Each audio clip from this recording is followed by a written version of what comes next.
தினம்தோறும் விளக்கேற்ற நல்ல எண்ணெய் இதயம் நல்லெண்ணெய்.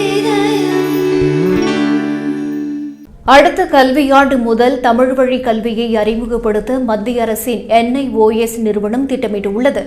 NIOS என்பது தேசிய திறந்தநிலை பள்ளி நிறுவனம் ஆகும்.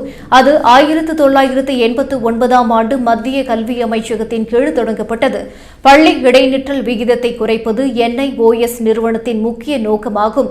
பல்வேறு மாநில அரசுகளுடன் இணைந்து சிறப்பு வகுப்புகளையும் NIOS நிறுவனம் நடத்தி வருகிறது.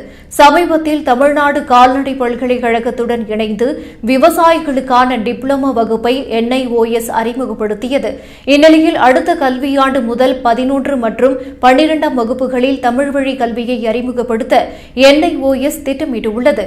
இதுகுறித்து NIOS நிறுவனத்தின் மண்டல இயக்குநர் சந்தானம் கூறுகையில், மேல்நிலை கல்வியில் தமிழ் வழி கல்வியை அறிமுகப்படுத்த NIOS திட்டமிட்டுள்ளது. சுமார் 20 முதல் 25 பாடங்கள் தமிழில் மொழிபெயர்க்கப்பட இருக்கின்றன. இதில் படிப்பவர்களின் சான்றிதழானது சாதாரணமாக பள்ளிக்கு சென்று படிப்பவர்களின் சான்றிதழுக்கு சமமாக கருதப்படும்.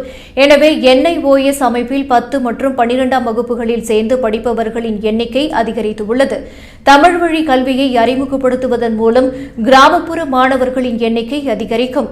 தமிழ்நாடு உடற்கல்வி கழகத்துடன் இணைந்து விளையாட்டு தொடர்பான பாடங்களை அறிமுகப்படுத்துவதற்கான பேச்சுவார்த்தையும் நடந்து வருகிறது என்று சந்தானம் கூறினார்.